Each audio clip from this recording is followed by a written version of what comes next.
가까운 나라 일본. 일본은 특히 요괴나 귀신들에 대한 이야기가 다른 나라에 비해 유별나게 많기로 유명한데, 이에 대해서는 여러 가지 설이 있다.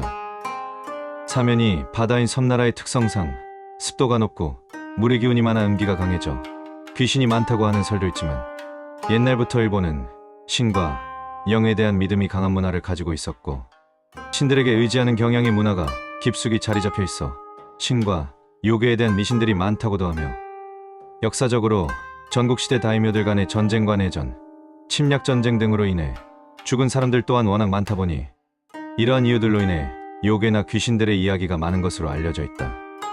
그렇다면 오늘은 일본의 요괴와 귀신들에 대해 알아보자. 첫 번째는 후타쿠치온나.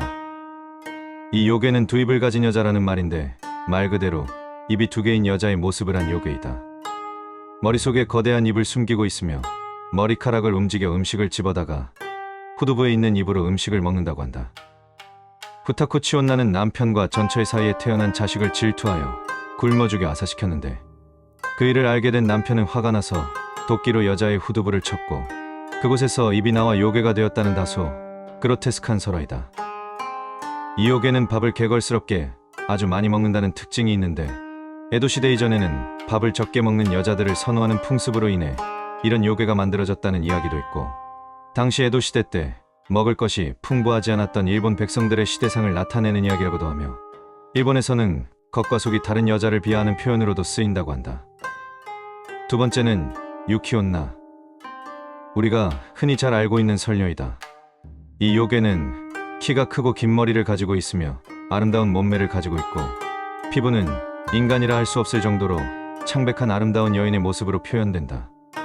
18세기 이전까지는 한결같이 악한 존재로 이야기되어 왔다고 하는데, 설녀는 폭풍의 신으로도 이야기하며 항상 죽음을 나타내는 흰옷을 입고 눈보라를 일으켜 사람들이 길을 잃게 하여 동사시켜 죽인다고 하며, 남자들을 홀려 입맞춤이나 성교를 통해 정기를 흡수하여 죽여버린다고 한다. 그래서 설화 속에서는 옷을 벗은 채 동사하여 사망한 남자들이 표현되고는 하는데, 아마도 이런 이야기는 추운 겨울날 길을 잃고 헤매던 사람들이 저체온증으로 신체 신경계에 이상이 생겨 뜨거운 것과 차가운 것을 구분 못하게 되어 극심한 더위를 느끼고 스스로 옷을 벗는 이상탈의 현상으로 죽었던 시체를 설녀의 소행이라고 믿었지 않았을까라는 이야기가 있다. 구전으로 전해지는 유명한 설녀 이야기로는 목수 미노키치의 이야기가 있는데, 미노키치라는 젊은 목수와 모사쿠라는 늙은 목수가 나무를 하러 간 어느 겨울날 눈보라가 심해 길을 잃어 산속 오두막에 밤을 묵었는데, 오두막에 피어든 불이 꺼지며 설녀가 나타나 모사쿠라는 늙은 목수는 죽이고, 미노키치라는 젊은 목수에게는 너도 죽이고 싶지만 젊고 잘생겨서 죽이기는 아까우니 살려주겠다라고 하며, 자신을 보았던 일을 남들에게 말하면 반드시 찾아 죽이겠다 말하며 사라졌다고 한다. 몇 년 후 미노키치는 오유키라는 젊은 처녀와 결혼해서 아이들을 낳으며 행복하게 살았다고 하는데, 그녀는 좋은 아내였지만 늙어가는 자신에 비해 신비하게도 나이를 먹는 것 같지 않았고, 이를 이상하게 생각했던 미노키치는 아이들이 잠든 어느 날 밤 아내에게 넌지시 이야기를 꺼냈다고 한다. 자신이 어릴 때 눈보라가 치던 날 길을 잃어먹었던 오두막에서 아내와 같은 아름다운 아가씨를 만난 신비하고 무서운 일이 있었다 말하며, 그게 꿈이었는지 모르겠으나 말로만 듣던 설녀였던 것 같다라고 말하자, 일순간 표정이 굳어버린 아내는 소름 끼치는 냉기를 피우며, 분명 아무에게도 말하지 말라고 했을 터인데 나는 말을 하며, 저번에는 네가 젊고 잘생긴 이유로 죽이지 못하였고, 이번엔 내 아이들 때문에 너를 죽이지 못하니 부디 아이들을 잘 보살펴달라는 말과 함께 아이들을 잘 돌보지 않으면 그때는 정말 죽이러 오겠다는 말을 남기고 눈이 녹듯 없어져 안개가 되어 연기처럼 사라졌다고 하는데, 이후 미노키치는 그 어디에서도 아내를 찾을 수 없었다고 한다. 이렇게 세월이 지나고 이야기가 전해짐에 따라 설녀에 대한 이야기 또한 다양한 모습으로 표현되고 있다. 세 번째 요괴는 로크로쿠비. 로크로쿠비는 목이 마치 고무처럼 길게 늘어난다는 요괴이다. 대부분의 구비 전승 설화에서는 안색이 창백하며 보통 인간과 다름이 없는 존재인데, 특이한 건 자기 자신이 요괴라는 것을 모른다고 한다. 밤에 잠이 들어야 목이 늘어나서 행동을 하며, 자는 도중에 목이 늘어나도 모기 주인은 이를 알아차리지도 못하고 잠에서 깨기 전이나 누군가와 마주칠 경우 원래의 상태로 돌아간다고 하는데, 목의 자색 힘줄이 이상하게 뚜렷하게 서 있거나 붉은 반점이 있다든지 얼굴이 남들과는 다르게 창백한 경우 로크로쿠비 요괴일 가능성이 높다고 한다.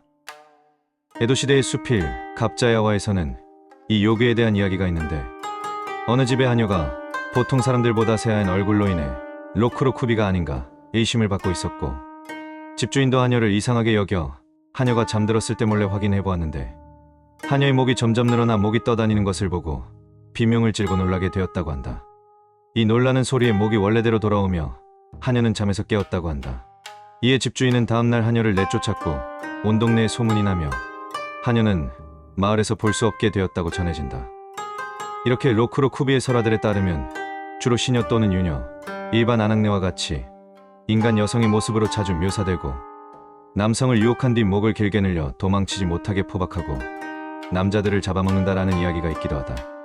하지만 로크로쿠비는 악한 의도로 사람을 해하지 않는 요괴라고 하며, 사람을 해하는 요괴는 로크로쿠비와 비슷한 루케쿠비라는 요괴라고 한다. 루케쿠비 또한 보통 사람과 같은 모습으로 표현되지만 목이 늘어나는 요괴가 아닌 목이 몸통에서 이탈하여 떠돈다고 하고, 몸에서 분리된 머리는 인간의 피나 동물의 피를 빨아먹는 것을 즐기는 사람을 해하는 요괴로 자주 등장한다. 루케쿠비 또한 마찬가지로 자신이 요괴인 것을 모르고 산다고 하는데, 밤에 잠이 들어야만 활동을 한다고 전해진다. 설화에 따르면 몸에서 분리된 목이 해가 뜨기 전에 몸과 합쳐지지 않으면 죽는다고 하며, 루케쿠비의 본체인 몸을 없애거나 숨겨서 퇴치했다는 이야기가 있다. 앞에서 언급했던 갑자야화의 속편에는 히타치국에 사는 한 여자가 병에 걸려 남편이 부인을 위해 약을 찾던 중 흰개의 간이 아내의 병을 낫게 한다는 말을 듣고 집에서 기르던 흰개의 간을 꺼내 아내에게 먹였더니 병이 말끔히 나았는데, 불행하게도 후에 이 부부 사이에 태어난 딸이 잠들 때마다 목이 몸에서 분리되어 공중에 날아다니게 되었다고 하는데, 어느 날 여느 때처럼 머리가 공중에서 분리돼 있을 때 갑자기 어디선가 사납고 큰 흰개가 나타나 머리를 물어뜯어 죽였다라는 이야기가 적혀 있다고 한다. 이처럼 일본 요괴 이야기에는 기괴한 이야기들이 많이 있는데, 지금 알아볼 요괴 또한 굉장히 기괴한 요괴라고 한다. 그 이름은 누레온나. 에도 시대 때 규슈 지역과 시마네현의 강과 바다에서 출몰했었다는 요괴이며, 사람을 잡아먹는 일본의 대표적인 악한 요괴이다.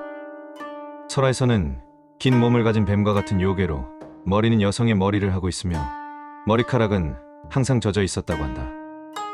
일단 누레온나의 목표가 된 사람은 벗어날 수 없고, 자신과 마주쳐 도망가는 사람들을 긴 몸으로 휘감아서 잡아먹었다고 한다.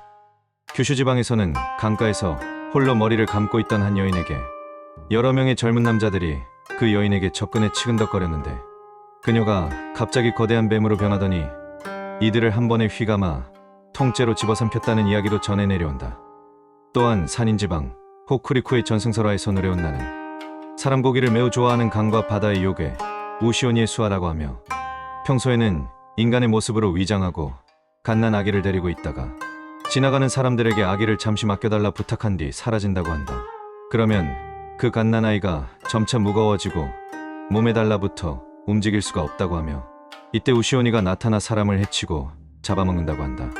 여기서 등장하는 우시오니 또한 규슈 지방과 시코쿠, 간사이 지방 등 일본 서쪽 지역에서 나타난다고 전해지는데, 머리는 소의 모습을 하고 있고 오니의 몸통 또는 거미의 몸 같은 형체를 가졌다고 한다. 전승에 의하면 상당히 잔인하고 사나운 성격을 가졌고 독을 뿜어내 인간을 잡아먹는 걸 즐긴다고 하며, 과거 일본에서는 우시오니를 두려워한 나머지 이름을 부르는 것조차 꺼렸다고 한다. 우시오니는 강력한 독을 가졌기 때문에 마을에 나타나게 되면 온 마을에 역병이 일어난다고 하며, 마을에서 쫓아내야 병이 낫는다고 한다.